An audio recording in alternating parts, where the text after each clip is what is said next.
Hey Spotify, welcome to the Content Moderation Wars. Hi there everyone, I'm Jeff, and this is Plain English lesson number 447 for Thursday, March 3rd, 2022. It's great to have you with us as always. JR is the producer, and he has uploaded the full lesson to plainenglish.com/447.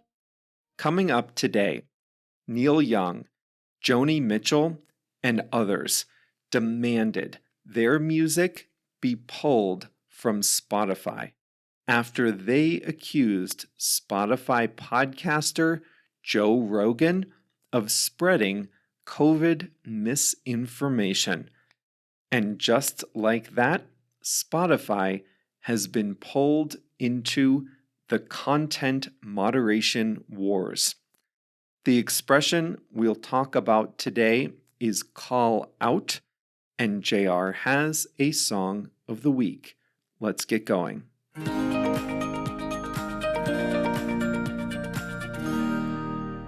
Daniel Ek started a music streaming service in Stockholm, Sweden in 2006. He was motivated by the idea that consumers wanted fast access to music, but didn't want to have to steal it from peer-to-peer sites like Napster, which had recently been shut down. He called his new service Spotify, and it now has 165 million paying subscribers worldwide. As Spotify has grown, so has its ambition. Today, it strives to be the place where you can access all the audio that matters to you, not just music. That vision led Spotify to place a big bet on podcasts.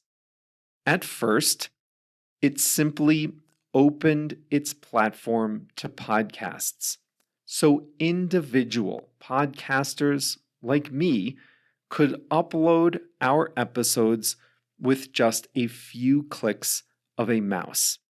That was in late 2018. But in 2019, and especially in 2020, Spotify started to land its own podcast deals. The company signed exclusive contracts with big-name podcasters like Bill Simmons and Esther Perel, so their shows could only be heard on Spotify, not on other apps or platforms. Spotify also went after celebrities, proposing that they start their own Spotify exclusive podcasts. That's how Michelle Obama, Prince Harry and Meghan Markle, and Kim Kardashian all became Spotify exclusives. But the biggest deal by far came in 2020. Spotify paid $100 million for the rights to the Joe Rogan Experience, one of the most popular podcasts ever, with about 11 million listeners. These exclusive contracts meant that Spotify was no longer just a platform.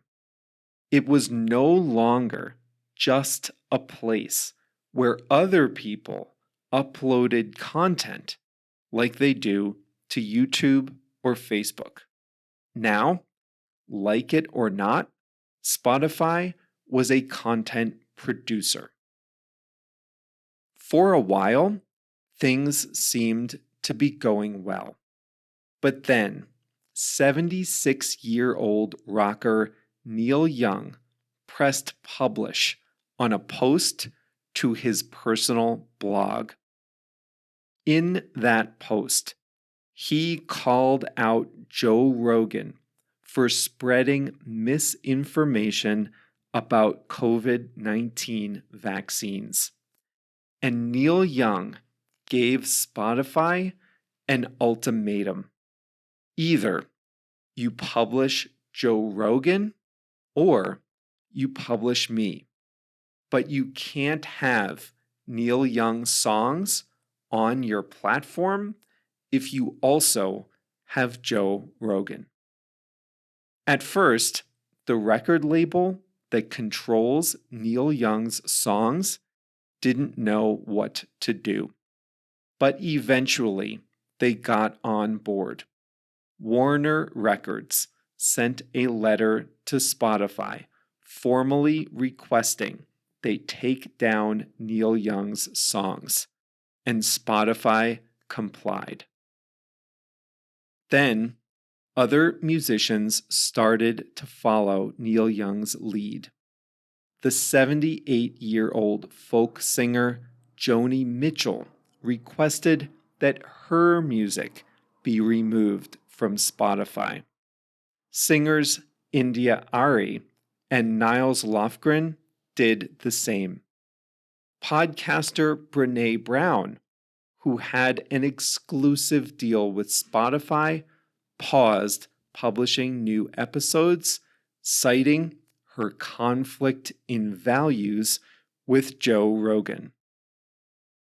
All of a sudden, Spotify found itself having to defend its $100 million star and to insist that it, Spotify, wasn't responsible for what people were saying on its platform. That made some sense back when Spotify was a neutral platform. But in this case, the offending material came from a person with exclusive Spotify shows. Critics of the company said that if Spotify is going to create its own content, then it can't hide behind the defense that it's simply a platform for others. For its part, Spotify said that it's not involved in the content on its exclusive deals. Nobody at Spotify has any role in producing the Joe Rogan experience. Further, Spotify said that it had removed 20,000 podcast episodes due to misinformation over COVID-19, and they said Spotify has a team of content moderators. They have also taken down over 40 old Joe Rogan episodes, though none were COVID related. But Spotify executives quickly realized that defense wasn't enough. They started reaching out directly to some of their most popular musicians and podcasters to address their concerns. And they began to attach labels to podcast episodes that discuss COVID-19. Spotify created a new page with vetted health and safety content. And Joe Rogan himself published a video on his personal Instagram account saying that he'll be more balanced with controversial topics in the future. The controversy seems to have died down for now. No more artists have pulled their music. The podcaster Brené Brown has begun publishing again. People are starting to realize that Neil Young may have done this to promote his new satellite radio channel. The controversy is out of the news. But this will surely be a temporary lull. How long until another podcaster says something to offend a musician? Spotify and other audio publishers will now have to follow in the footsteps of Facebook and social media sites who have all had to employ armies of people to moderate content.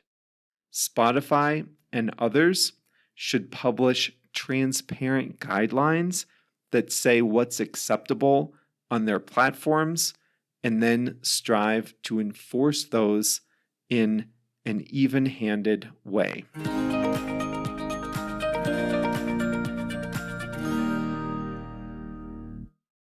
You have to imagine that Mark Zuckerberg and Jack Dorsey probably cracked open a beer and popped a bag of popcorn to watch Daniel Ek squirm in the spotlight over content moderation.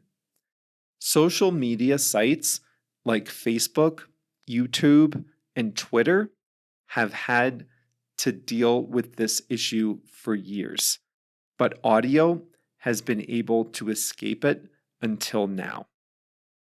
I think this whole trend of saying, you, Spotify, can't stream my music because you also stream something I disagree with is dangerous, but also illogical. Neil Young, for example, has spread misinformation about genetically modified food, saying it causes terrible diseases when none of that has been proven. He called GMO food poison in a song called The Monsanto Years. So, should other singers pull their music from Apple Music because Apple also hosts a Neil Young song with scientific and medical misinformation? Should platforms like Spotify have to create special warning labels for every type of questionable content? Should there be a GMO resource center and warning label on Spotify to combat Neil Young misinformation about genetically modified food? When would this stop?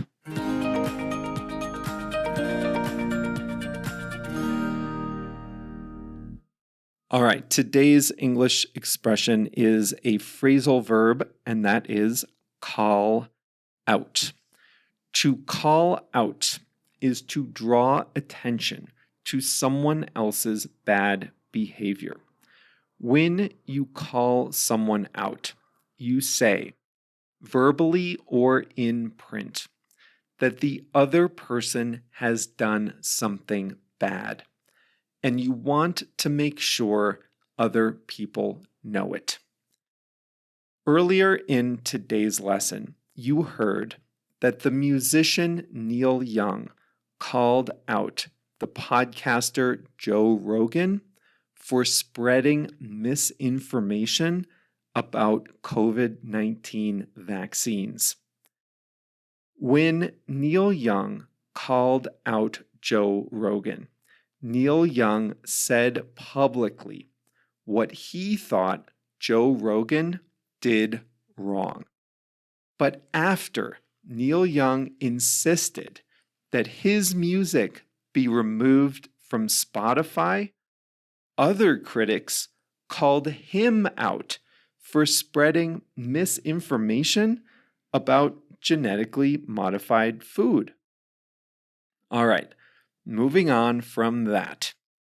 In 2005, a devastating hurricane hit Louisiana.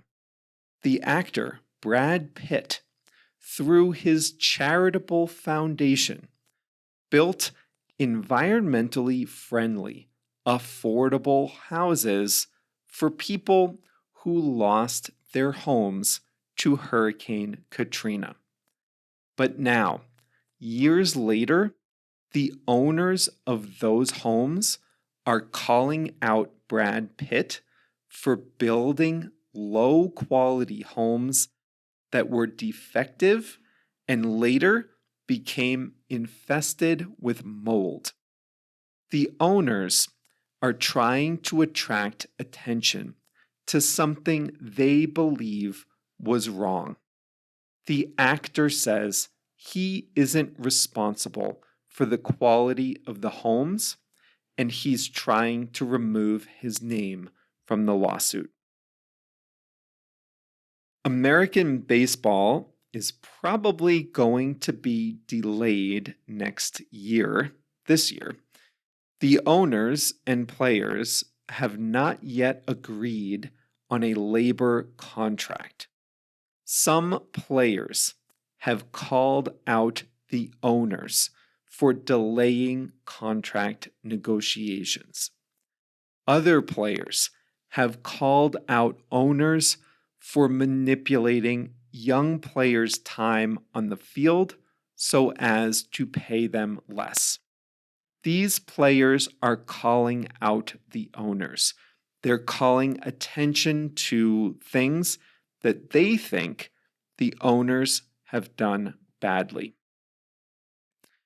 Have you ever been in a situation where someone didn't do their part in a team or a group activity? It could be at work, it could be in your family, it could be in your friend group. Do you call your friends out on that? Do you attract attention to what they've done wrong? You have a few options. You can ignore it. That's one option. You can speak to the person privately. That's another option. Or you could call the person out. That means you attract attention to what they've done badly. When you call someone out, you're not doing it in private. Let's say you're on a team of 4 people and you notice one person isn't doing enough work. At the next group meeting, you tell the whole group that one person isn't doing enough. That's calling the person out. You're attracting public attention to something that person did wrong. I'm watching another show on HBO Max. I won't say which one to avoid giving you spoilers, but one character is debating whether to call out another character for her drinking habits. The first character noticed the second one is drinking heavily, and she's wondering, should I call my friend out for that? Should I tell others and attract attention to my friend's heavy drinking? Athletes are finding it's no picnic at a quarantine hotel in Beijing. Olympic athletes that have tested positive for COVID-19 have to stay at a government quarantine hotel, and they're calling out Olympic organizers for providing them with inedible food. One Russian athlete said she could only eat a few handfuls of pasta a day because the rest was not edible. A Finnish hockey player is complaining too, saying he's not getting good food. A German official is calling it unreasonable, and he's asking for better food too. These people are calling out the Olympic organizers who established the quarantine protocols. They're attracting attention to something the Olympic organizers have done wrong.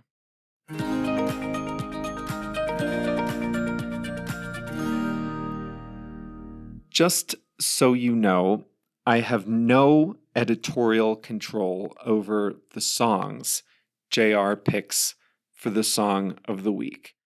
Whatever he puts into Airtable, I put into the lesson. It's that simple. So there's no deplatforming here.